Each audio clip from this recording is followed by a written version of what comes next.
Hello, this is the second video that sort of looks at functionalist and conflict theories, interpretations of some differences in education in colonial America, particularly between the North and the South.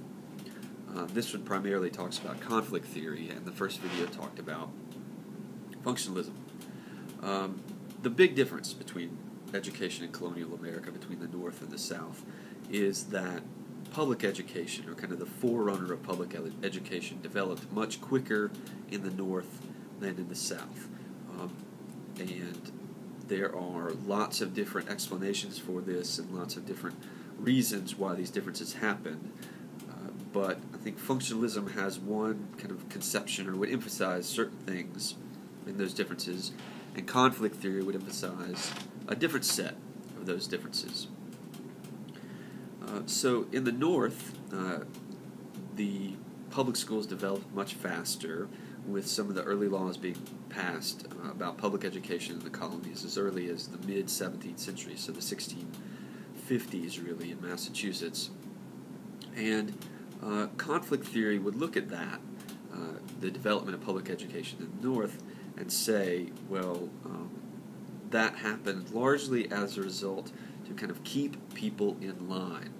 Remember that conflict theory stresses the society kind of moves and functions as a result of, or what society is, essentially, is a big contest for power, a big conflict over who's going to control economic and political and social resources. And so they see the development of education in this light. In the North, with the Puritans, they would see the early development of public education as an attempt to kind of maintain community coherence, largely by making people fall in line to religious and social authority.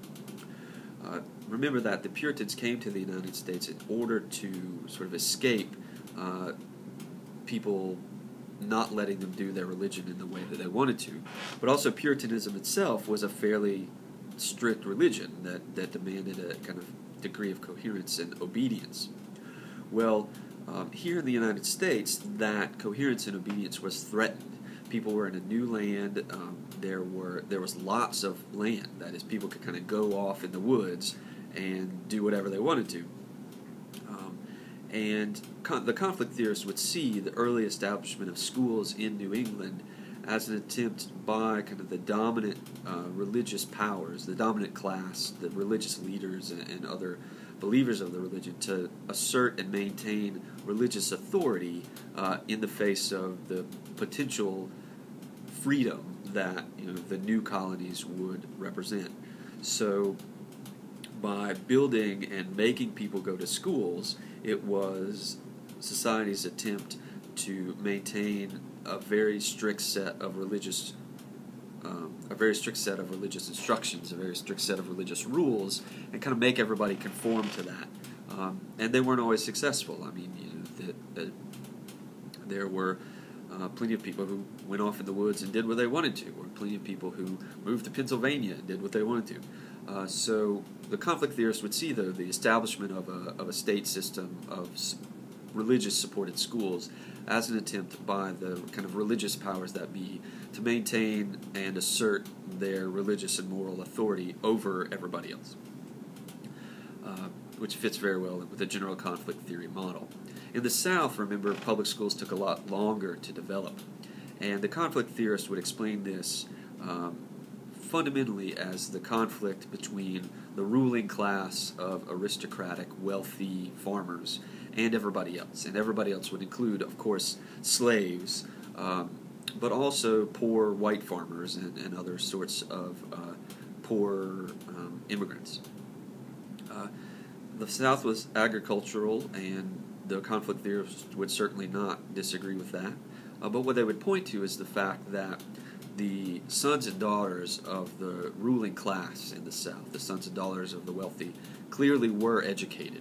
The wealthy planters brought in tutors, mostly from England, to teach their sons Latin and Greek and other things that they would need to do in order to be good aristocrats, and to teach their daughters how to read and write, and as well as the social graces necessary to be an aristocratic lady in the 16th or in the 17th and 18th centuries.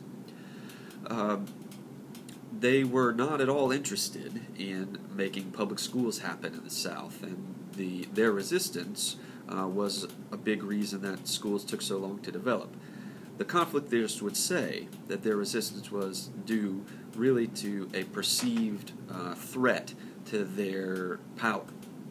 The aristocratic planters had all the political and economic power in the South by and large, and education, public education, widespread public education, certainly could lead to a threat to that power. You have people knowing how to read and write. These people would eventually want to vote. They would maybe want to organize. They would maybe be able to run their farms a little bit more efficiently, or to deal in business a little bit more efficiently. And all of a sudden, the sons and daughters of the small farmers became just as, or would become as educated as the sons and daughters of the planters, and then would be competing in society with the sons and daughters of the wealthy. The aristocratic class, the planters, the ruling class in the South did not want that to happen, and so not only did not support the development of public education in the South, but actively resisted it. Essentially, they weren't going to pay taxes in order to have the sons and daughters of other people's children educated when their own children were taken care of quite well, thank you very much. So that's the conflict theorist's interpretation of the difference in educational development between New England and the South. New England, they developed public schools largely as a measure of social control and to make people respect authority, and the South failed to develop public schools because the aristocratic class didn't want to educate members of the other classes out of fear, essentially, that education would lead to a rise in political, economic, and social power in those other classes. So between functionalism and conflict theory, very different explanations of very different phenomena, and that goes to illustrate not only how functionalism and conflict theory work, but about some of the things that were going on in the colonial period with the differences in education between the North and the South.